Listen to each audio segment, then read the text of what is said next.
George Russell said he lifted. But Ferrari may have found the data that makes that sentence dangerous. Because Verstappen crashed at turn 9, yellow flags came out, Antonelli backed out, Leclerc was waiting for Ferrari's pole moment, and Russell still crossed the line fastest. That one lap gave Mercedes pole. But it also gave Ferrari a weapon. If Russell truly lost time, Mercedes can breathe. But if Ferrari's data shows he gained, protected too much speed, or accelerated too soon through the yellow zone, this stops being a racing debate. It becomes a trust problem. Did Russell explain the lap honestly? Did Mercedes defend him too quickly? Did the Fédération Internationale de l'Automobile accept a gray area that Ferrari now believes it can expose? And the most explosive part is this. One Mercedes driver chose caution and gave up the lap. The other chose the limit and got pole. If Ferrari proves Russell's version does not match the numbers, this could become the moment Mercedes' championship fight turns against itself. Subscribe to the channel. The first layer of this controversy is not whether Russell was fast. Everyone already knows he was fast. The real question is whether that speed still looked clean once the yellow flag appeared. That is the part Mercedes cannot simply brush away, because this was not a normal pole lap. This was not a clean final run where the only story was perfect braking, perfect traction, and perfect commitment through the last corners. This lap arrived through chaos. Max Verstappen had gone off at turn 9. The Red Bull had slid into trouble. Yellow flags had appeared. And in that exact moment, the final seconds of qualifying became less about pure speed, and more about judgment. That word matters. Judgment. Because under yellow flags, Formula 1 drivers are no longer judged only by how fast they can go. They are judged by how quickly they understand danger, how clearly they react, and how much of the lap they are willing to sacrifice when the sport tells them something ahead is not normal. And that is where Russell's pole became vulnerable. He did not just beat Ferrari. He beat Ferrari while passing through the most uncomfortable part of the session. He did not just take a lap from Leclerc. He took it in a moment where Ferrari could ask whether the lap should have counted at all. That is why the accusation about data is so powerful. Because Ferrari does not need to prove Russell was slow everywhere else. Ferrari does not need to prove Mercedes lacked pace.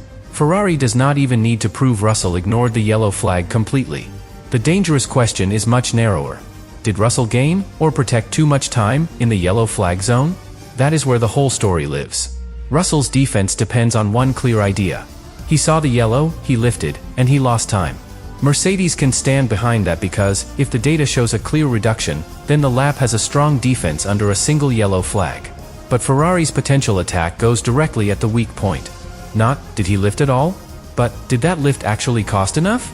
Because in Formula 1, lifting does not automatically mean the driver has given up the advantage. A driver can lift briefly and still carry strong speed. A driver can lose a small amount and still gain compared with a rival who backed out completely. A driver can technically react, while still leaving everyone else wondering whether the reaction matched the danger. That is the gray area. And Russell is standing right inside it. For a casual fan, this can sound strange, because yellow flags feel simple. A warning appears, and the driver slows down. End of story. But at Formula 1 speed, the difference between safe, legal, and controversial can be tiny. It can be one throttle trace, one earlier lift, one later acceleration, one sector comparison. One moment where the car looks like it responded, but not enough to satisfy everyone watching. That is why Ferrari's supposed data threat hits harder than a normal complaint. A complaint can sound emotional. Data sounds cold. Data sounds final. And if Ferrari can point to a part of the lap where Russell's speed did not drop enough, or where his time loss does not match the story Mercedes is telling, then the conversation changes immediately. It stops being, Ferrari is frustrated. It becomes, Mercedes needs to explain this. That is a completely different kind of pressure. And Mercedes knows it. Because a pole position is supposed to give a team control. It gives track position. It gives confidence. It gives the driver authority before the race even begins. But a pole under suspicion does the opposite. It forces the team into defense. And defense is not where Mercedes wants to be. Not now. Not with Ferrari looking for any opening. Not with Russell chasing momentum. Not with Kimi Antonelli rising inside the same garage. That last part is what makes the story so explosive. Antonelli saw the yellow flag and backed out. He chose the safest interpretation. He gave up the lap. He removed all risk of having his own time questioned. Russell chose differently. He kept the lap alive. He trusted the lift. He trusted the data. He trusted that what he did would be enough. And because his lap went fastest, that difference between the two Mercedes drivers became impossible to ignore. One driver left no doubt. The other created the debate. That sentence is brutal for Mercedes. Because it does not accuse Russell of anything directly, but it frames the entire internal problem. Antonelli can be seen as the driver who protected the team. Russell can be seen as the driver who delivered the result, but also dragged the team into scrutiny. Both things can be true at the same time. And that is exactly why Mercedes has to be careful. If they defend Russell too loudly, they may make Antonelli's caution look unnecessary. If they praise Antonelli's caution too much, they may make Russell's pole sound morally questionable. If they say both drivers acted correctly, the paddock may ask why only one of those choices was rewarded. That is the impossible balance. And Ferrari's pressure makes it worse. Because Ferrari can use the data question to push directly into that Mercedes tension. They can make the public compare the two reactions. They can make Russell answer for a lap that should have been his statement. They can make Mercedes explain why the driver who kept going was rewarded, while the driver who backed out lost his chance. That is not just a sporting argument. It is psychological warfare. And Formula One teams understand that perfectly. When you cannot beat a rival's car easily, you attack the moments where the rival looks exposed. You challenge the gray areas. You force them to spend emotional energy defending the result. You turn their celebration into a press conference problem. Ferrari now has that chance. Because Leclerc's near miss gives them the emotional motive. The yellow flag gives them the safety argument. Russell's statement gives them the credibility target. Antonelli's aborted lap gives them the comparison. And Mercedes' championship pressure gives them the weakness. That is why this story cannot be treated like a normal qualifying dispute. It touches too many nerves at once. First, the safety nerve. Yellow flags exist because something has gone wrong. They are not decoration. They are not a suggestion. They are the sport telling drivers that the track ahead demands caution. Second, the fairness nerve. If one driver backs out and another driver keeps going, fans naturally ask whether the reward system is right. Third, the championship nerve. Russell needs results. Antonelli needs to protect his lead. Ferrari needs to close the gap. Mercedes needs to keep control. And fourth, the trust nerve. Because if Russell says he lifted, and Ferrari claims the numbers tell a more uncomfortable story, the argument becomes personal. That is where the word lied becomes so dangerous. It is not just saying Russell made an error. It is saying the version of events may not match the data. That is a much heavier accusation. A driver can survive being accused of pushing too hard. Formula One drivers are expected to push. They are trained to attack the limit. But being accused of describing a lap in a way the data does not support, that is different. That affects how people listen to him next time. The next time Russell says he lost time, people will remember Austria. The next time he says he lifted, people will ask how much. The next time he is near a yellow flag, the paddock will already be ready to replay the old argument. That is the kind of reputation damage Mercedes cannot afford. Because Russell is not only fighting this one case. He is fighting the story around himself. And that story already has history.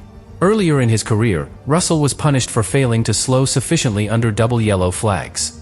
Those older incidents do not prove anything about Austria. They do not replace the data from this lap. They do not mean he is guilty now. But they do change the reaction. Formula One remembers patterns. Rivals remember them. Fans remember them.